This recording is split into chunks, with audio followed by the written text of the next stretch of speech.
हमारे YouTube channel ज्ञान सागर में आपका स्वागत है। शास्त्रों में इन लोगों के पैर छूना माना जाता है पाप।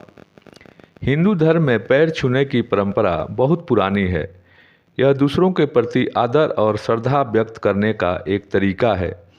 भक्ति और समर्पण की भावना से लोग चरणों को स्पर्श करके आशीर्वाद लेते हैं।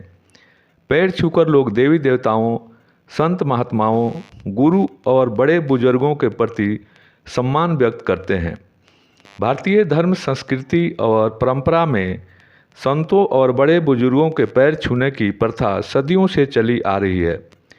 पुराणों में पैर छूने के कुछ खास नियम बताए गए हैं, जिसमें कुछ लोगों से पैर छुआना वर्जित माना गया है। अगर कोई आपके पैर छू रहा है या फिर आप किसी के पैर छू रहे हैं तो इन बातों को जरूर ध्यान में रखना चाहिए। शास्त्रों में इन लोगों से पैर छुआना पाप माना जाता है। कुंवारी कन्याएं। शास्त्रों के अनुसार किसी भी व्यक्ति को कुंवारी कन्याओं से पैर नहीं छुआने चाहिए।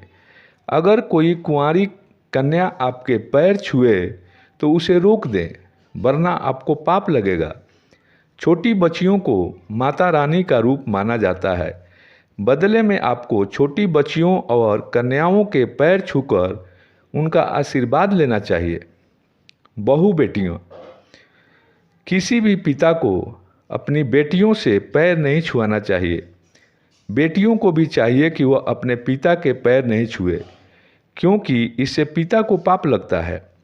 बेटियों को देवी का रूप माना जाता है, इसलिए उनसे चरण छुआना पाप माना जाता है। सास ससुर को भी अपनी बहुओं से पैर नहीं छुआना चाहिए, क्योंकि बहुएं घर की लक्ष्मी मानी जाती है। मंदिर में बड़े बुजुर्ग के पैर।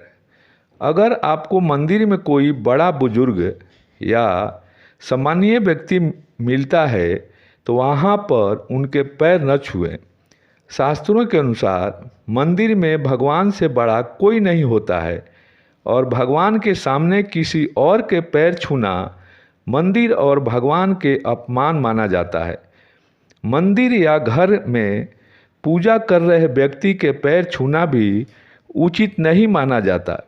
इससे दोनों को ही पाप लगता है। सोते हुए व्यक्ति के पैर छूना। अगर कोई व्यक्ति सो रहा है या लेटा हुआ है तो उस समय उसके पैर नहीं छूना चाहिए। माना जाता है कि सोए या लेटे हुए व्यक्ति के पैर छूने से उस व्यक्ति की उम्र घटती है। इस अवस्था में केवल मरे हुए व्यक्ति के ही पैर छुए जाते हैं। श्मशान से लौटे व्यक्ति के पैर छूना। श्मशान में या श्मशान घाट से लौट रहे व्यक्तियों के पैर नहीं छूने चाहिए। अंतिम संस्कार से लौटने पर व्यक्ति अशुद्ध हो जाता है। ऐसे में उनके पैर छूना वर्जित है। जब वह व्यक्ति स्नान करके शुद्ध हो जाए तब आप उसके पैर छू सकते हैं। भांजा भांजी। मान्यताओं के अनुसार भांजा भांजी को अपने मामा मामी के पैर नहीं छूने चाहिए। शास्त्रों में भांजा भांजी को पूजनीय माना गया है और अगर ये पैर छूते हैं तो इससे मामा मामी को पाप लगता है।